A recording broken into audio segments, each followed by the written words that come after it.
देश में पहले क्या आवाज़ उठती थी कि करप्शन तो हुआ, लेकिन उन्होंने किसी छेटे आदमी को सूली पर चढ़ा दिया। सामान्य रूप से मीडिया में भी चर्चा होती थी कि बड़े बड़े मगरमच्छ तो छूट जाते हैं, छोटे छोटे लोगों को आप पकड़ करके चीज़ें निपटा देते हो।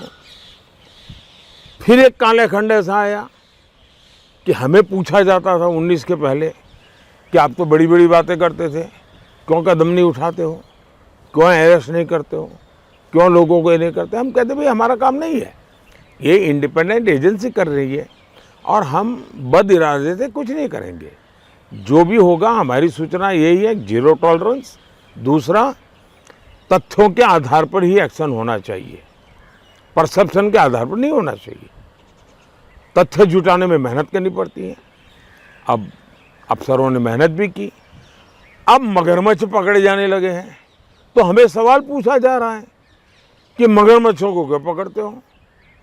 ये समझ में नहीं आता है कि कौन सा गैंग है, खान मार्केट गैंग, जो कुछ लोगों को बचाने के लिए इस प्रकार के नैरेटिव घड़ती है।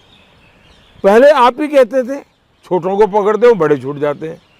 जब सिस्टम ईमानदारी से काम करने लगी, बड़े लोग पकड़े जाने लगे, तो अब आप चिल्लाने लगे हो। दूसरा, पकड़ने का काम एक इंडिपेंडेंट एजेंसी काम करती है, उसको जेल में रखना कि बाहर रखना, उसके प्रति केस ठीक है कि नहीं है, ये न्यायालय तय करता है। उसमें मोदी का कोई रोल नहीं है, इलेक्टेड बॉडी का कोई रोल नहीं है। लेकिन आजकल मैं हैरान हूँ। दूसरा जो देश के लिए चिंता का विषय है वो भ्रष्ट लोगों का महिमा मंडन है।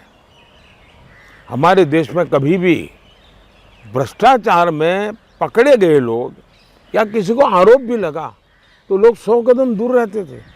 आजकल तो भ्रष्ट लोगों को कंधे पर बिठा करके नाचने की फैशन हो गई है।